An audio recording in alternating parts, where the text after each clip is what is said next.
नमस्कार, मी सेजल पुरवार. या बुलेटिनमध्ये तुम्हा सर्वांचं स्वागत. बुलेटिनच्या सुरुवातीला बातमी महत्त्वाची आहे, कल्याणमधून आहे. कल्याणच्या चिमुरडीवर लैंगिक अत्याचार करून तिची हत्या करणाऱ्या विशाल गवळीच्या मुसक्या पोलिसांनी आता आवळल्यात. शेगाव मधल्या सलूनमधील विशाल गवळीला आता बेड्या ठोकण्यात आल्या. तर या सलूनमधलं सीसीटीव्ही फुटेज साम टीव्हीच्या हाती लागलेलं आहे. विशाल गवळीने आपली ओळख लपवण्यासाठी दाढी केली, मात्र दाढी काढल्या नंतर लगेचच पोलिसांनी त्याला खाकी काय असते हे दाखवलंय. त्यानंतर साध्या वेशातल्या पोलिसांनी देखील थेट सलूनमधून या नराधमाच्या मुसक्या आवळल्यात.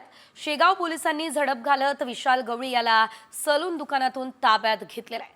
विशाल गवळी याला नेमकं कसं ताब्यात घेतलं, कसं त्याला उचललंय आपण बघतोय या दृश्यांमध्ये.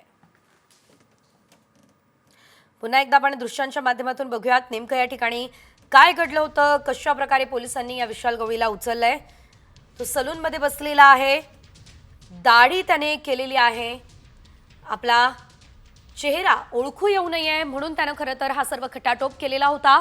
मात्र दाढी काढल्या पोलिसांनी खाकी काय असते हे विशाल गवळीला दाखवून दिलंय. थेट सलून मधून, तेही शेगाव मधल्या सलून मधून विशाल गवळीला ताब्यात घेतलंय.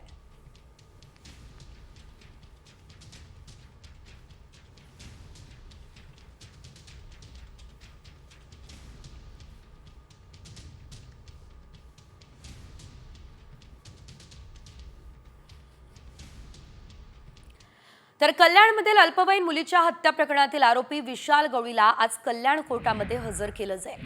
या पार्श्वभूमीवरती कोर्ट परिसरात कडेकोट बंदोबस्त ठेवण्यात आलाय.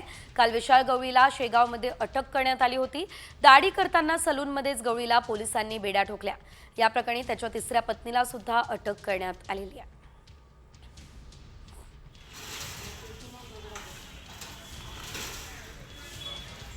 तर आज विशाल गवळीला तर कोर्टात हजर केलं जाणार. मात्र कल्याणच्या प्रकरणामध्ये आता स्वतः मुख्यमंत्री देवेंद्र फडणवीस हे ॲक्शन मोडमध्ये आलेले आहेत.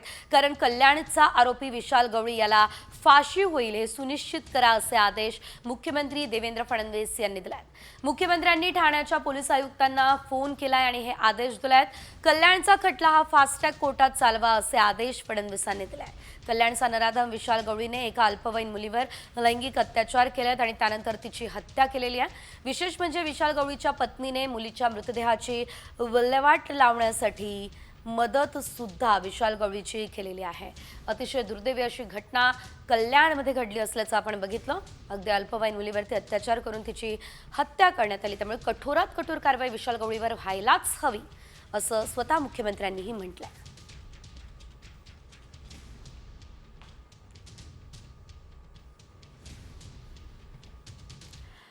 आणि बातमी अतिशय मोठी आहे, कारण तुम्हाला तिकीट बुकिंग करायचं असेल तेही रेल्वेचं, तर या क्षणाची मोठी अपडेट.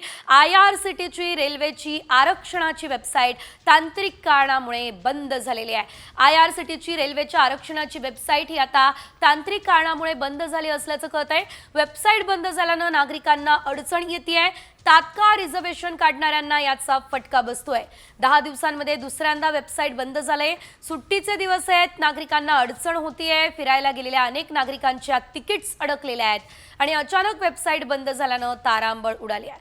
तत्काळ आरक्षणाच्या वेळीच वेबसाईट आता बंद झालेली आहे. आपण बघतो 11 वाजता तत्काळ, अर्थातच तात्काळ मधलं आरक्षण जे आहे, बुकिंग जे आहे ते सुरू होत असतं आणि अगदी तात्काळ आरक्षणाच्या वेळेस ही वेबसाईट जी आहे ती डाऊन झालेली आहे, बंद पडलेली आहे. त्यामुळे नागरिकांना याचा चांगलाच फटका सध्या बसताना दिसतोय.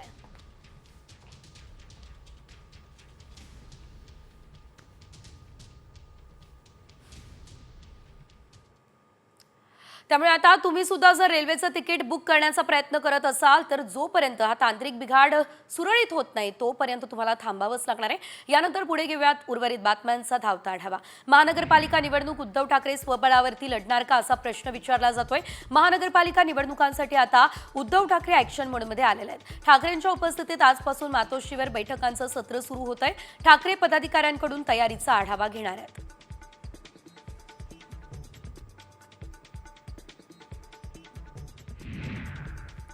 महानगरपालिका निवडणूक उद्धव ठाकरे स्वबळावर लढण्याची शक्यता आहे. या निवडणुकीसाठी उद्धव ठाकरे ॲक्शन मोडमध्ये आलेत. तर त्यांच्या उपस्थितीमध्ये आजपासून मातोश्रीवर बैठका होणार आहे. ते पदाधिकाऱ्यांकडून सर्व महत्त्वाचा आढावा घेतील.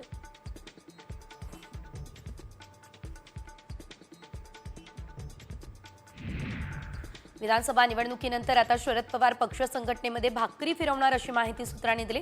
प्रदेश अध्यक्ष बदलण्याची देखील चाचपणी सुरू आहे, मात्र पक्षातला एक गट जयंत पाटीलच प्रदेश अध्यक्ष असावे यासाठी आग्रही असल्याची माहिती आहे।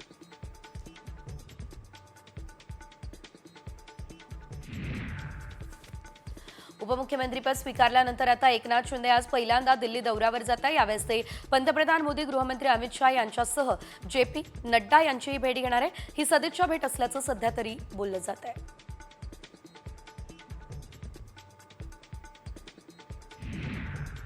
कल्याण प्रकरणी मुख्यमंत्री देवेंद्र फडणवीस यांनी ठाण्याच्या पोलीस आयुक्तांना फोन केला। आरोपी विशाल गवळीला फाशी होईल हे सुनिश्चित करा असे आदेशच मुख्यमंत्र्यांनी दिले। कल्याणचा खटला फास्ट ट्रॅक कोर्टामध्ये चालवण्याचे आदेशही फडणवीसांनी दिले। यापुढे मंत्र्यांना खासगी सचिव, स्वीय सहाय्यक यांच्या नियुक्त्या करण्याआधी मुख्यमंत्री कार्यालयाची परवानगी घ्यावी लागणार आहे। अनेकदा मंत्री अडचणीत येण्यासाठी खासगी सचिव कारणीभूत असल्याचं दिसून आलंय। याला आळा घालण्यासाठी आता मुख्यमंत्री फडणवीस यांनी कठोर पावलं उचलली आहेत। ठाण्याच्या पालकमंत्री पदावरून आता झुंपण्याची शक्यता आहे, कारण भाजपनं सुद्धा ठाण्याच्या पालकमंत्री पदावर वनमंत्री गणेश नाईक यांच्यासाठी दावा केलाय। ही माहिती विश्वसनीय सूत्रांनी दिली। आता शिंदे की नाईक, ठाण्याचा पालकमंत्री कोण हे बघणं महत्त्वाचं।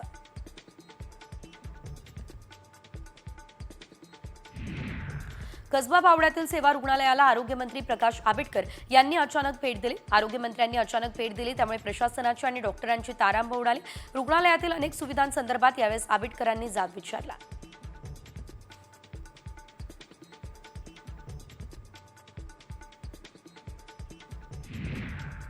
मुंबई महापालिका प्रशासनानं बेस्ट उपक्रमाला मदत करण्यास नकार दिलाय आणि याचा निषेध करण्यासाठी उद्धव सेना रस्त्यावर उतरणार आहे। बेस्ट कामगार सेनेच्या वतीने महापालिका आयुक्तांविरोधात गुरुवारी आंदोलन सुद्धा केलं जाईल।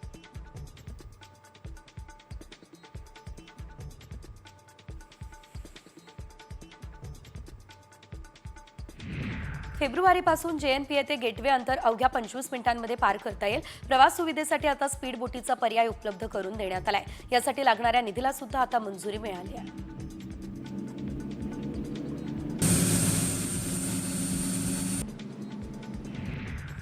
आज पुण्यातल्या शंकरपेठ रोड, गुरुवार पेठ आणि बुधवार पेठ, गंजपेठ, महर्षीनगर, नानापेठ, सारसबाग या परिसरामध्ये पाणी पुरवठा बंद असेल। भवानी पेठेतील जलवाहिनीच्या कामासाठी पाणी पुरवठा बंद ठेवला जाईल, तर उद्या सकाळी कमी दाबानं पाणी पुरवठा होण्याची शक्यता आहे।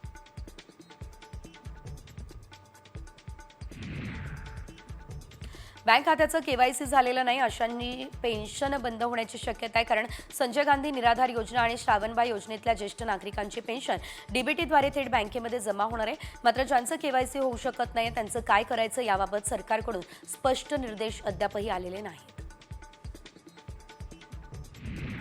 पुण्यातल्या काही भागात पाणी पुरवठा राहणार बंद, तर भवानी पेठेतील जलवाहिनीच्या कामासाठी पाणी पुरवठा बंद ठेवला जाणार आहे। उद्या सकाळी कमी दाबानं पाणी पुरवठा होईल अशी माहिती आहे।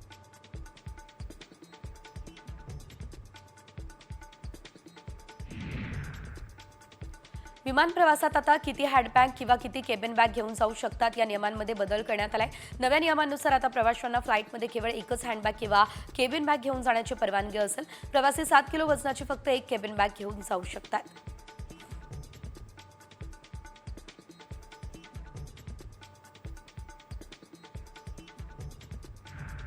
या क्षणाची सर्वात मोठी बातमी, कल्याणमधील अल्पवयीन मुलीचं हत्या प्रकरण या संदर्भातली मोठी बातमी आहे। विशाल गवळीला 2 जानेवारीपर्यंतची पोलीस कोठडी आता सुनावण्यात आलेली आहे।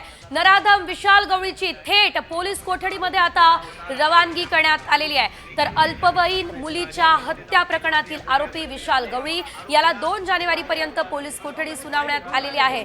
विशाल गवळी या नराधमानं या चिमुकलीवरती आधी अत्याचार केला, लैंगिक अत्याचार केला आणि त्यानंतर या मुलीची हत्या केलेली होती। आणि या संपूर्ण प्रकरणामध्ये, या संपूर्ण घटनेमध्ये या विशाल गवळीला त्याच्या पत्नीनं सुद्धा साथ दिलेली आहे। आता जर आपण बघितलं तर विशाल गवळी याला 2 जानेवारीपर्यंतची पोलीस कोठडी सुनावण्यात आलेली आहे। अतिशय मोठी या क्षणाची ही अपडेट आपण बघतोय। तर शेगावमध्ये एका सलूनमधून विशाल गवळी याला पोलिसांनी ताब्यात घेतलेलं होतं आणि त्यानंतर आज त्याला कोर्टात हजर करण्यात आलं आणि ही मोठी आता शिक्षा विशाल गवळी याला सुनावण्यात आली।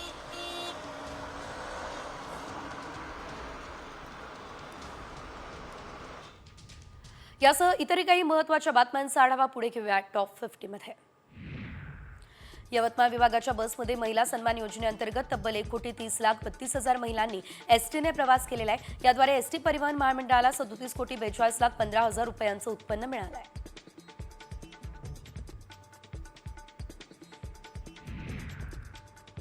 पुण्यात जप्त केलेल्या हजारो किलो केबल्स कचऱ्यामध्ये फेकण्यात आलेल्या आहेत।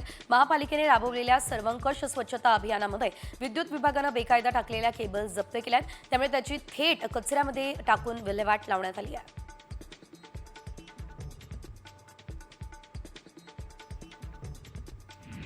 मालवणच्या राजकोट या ठिकाणी छत्रपती शिवाजी महाराजांच्या पुतळ्याची नव्याने उभारणी केली जाते। त्याच्या खोदकामाला सुरुवात झालेली आहे। तब्बल 60 फूट उंच पुतळा उभारला जातोय। त्याचं काम प्रसिद्ध शिल्पकार राम सुतार यांना देण्यात आलंय। 20 कोटी रुपयांची निविदा देखील यासाठी काढण्यात आलेली आहे।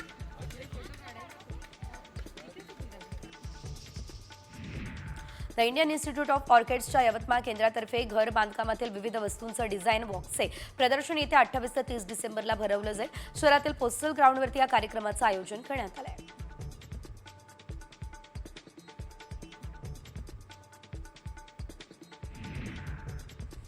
विमानातील सुरक्षा यंत्रणेची तपासणी वाढवण्याची मागणी एका वैमानिकानं केली होती। वैमानिकानं व्यक्त केलेल्या चिंतेची दखल घेत उच्च न्यायालयानं सुरक्षा यंत्रणेची तपासणी करण्याचे आदेश दिले।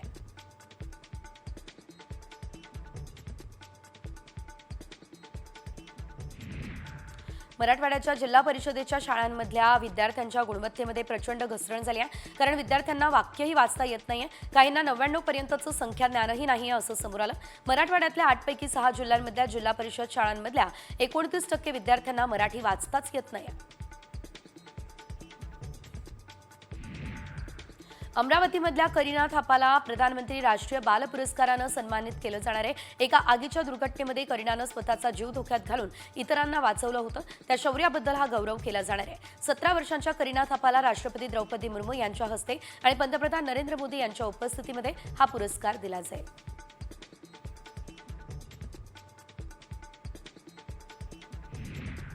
कोकणच्या सौंदर्याची पर्यटकांना भुरळ पडले, त्यामुळे पर्यटकांनी कोकण सध्या फुल झालंय। न्यू इयर सेलिब्रेशनसाठी रत्नागिरीमध्ये सध्या पर्यटकांची मोठी गर्दी झाली असल्याचं देखील बघायला मिळत आहे।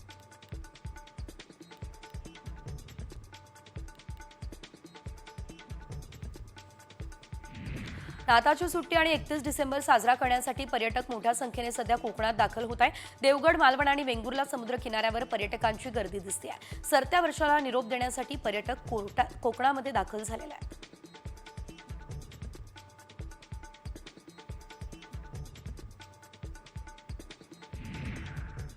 आणि यानंतर एक मोठी बातमी आहे, ती देखील थेट मराठवाड्यातून, कारण मराठवाड्यातून विद्यार्थ्यांबाबत एक धक्कादायक माहिती समोर आली आहे।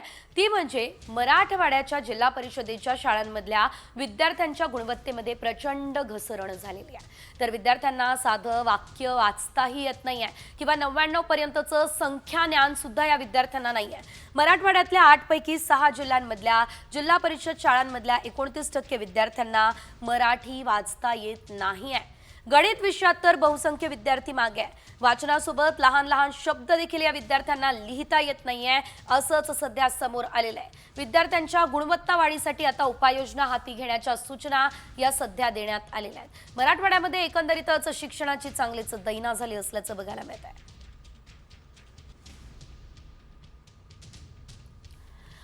30% पेक्षा जास्त विद्यार्थ्यांना साधं वाक्य सुद्धा वाचता येत नाही। 4थीतल्या 29% मुलांना 99 पर्यंतचं संख्या ज्ञान सुद्धा नाही। इयत्ता पहिलीच्या 33% विद्यार्थ्यांना वाचता येत नाहीये। नांदेडमध्ये याचं प्रमाण सर्वात जास्त आहे। दुसरीमधल्या 70% विद्यार्थ्यांचं वाचनच नाहीये। वाचता न येणाऱ्या तिसरीमधल्या मुलांचं प्रमाण 28% आहे। दुसरी किंवा तिसरी मधल्या 24% मुलांना 10 पर्यंतचे अंक सुद्धा मोजता येत नाही। 43 विद्यार्थ्यांना लहान लहान शब्द देखील लिहिता येत नाही। मराठवाड्यातल्या जिल्हा परिषदेच्या 12,285 शाळांमधलं हे सर्वेक्षण आता समोर आलंय।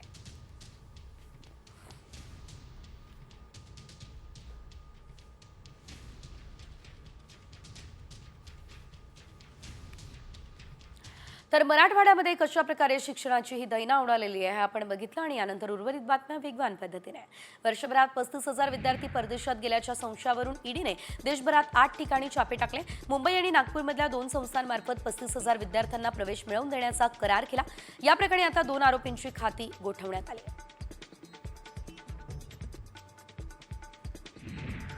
हिंगोलीमध्ये पोलीस कर्मचाऱ्याने पत्नी मुलासह सासू मेहुण्याची बेछूट गोळीबार त्यांच्यावर केलेला आहे आणि या घटनेमध्ये पत्नी जागीच ठार झाली आहे. चिमुकल्यासह सासू मेहुणा गंभीररित्या जखमी झालेला आहे. दरम्यान पोलिसांनी या आरोपीला आता अटक केली आहे.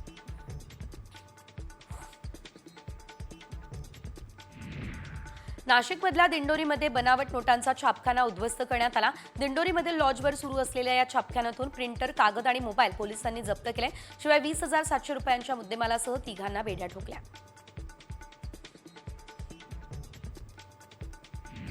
गोव्याच्या कळंगूट समुद्रात पर्यटकांना समुद्र सफारीसाठी घेऊन गेलेली बोट बुडाली आहे. या दुर्घटनेमध्ये रत्नागिरीच्या खेडमधील सूर्यकांत पोफळकर यांचा मृत्यू झालाय, तर 20 पर्यटकांना वाचवण्यात यश आलं. यातील 6 जणांची प्रकृती गंभीर आहे. मोठ्या लाटेने बोट बुडाल्याची माहिती आहे.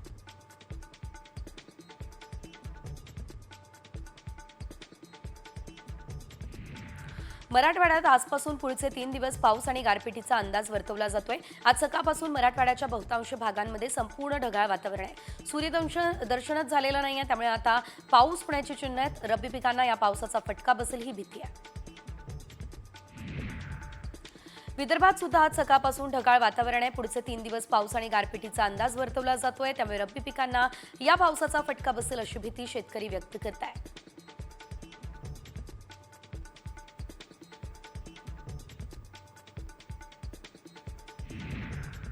यवतमाळ जिल्ह्यात गारपिटीसह पावसाचा अंदाज व्यक्त करण्यात आला. 27 ते 28 डिसेंबर दरम्यान जिल्ह्यात गारपिटीसह वादळी पावसाचा अंदाज व्यक्त करण्यात आलाय. नागरिकांनी सतर्क राहण्याचं आवाहन जिल्हा प्रशासनाच्या वतीने करण्यात आलंय.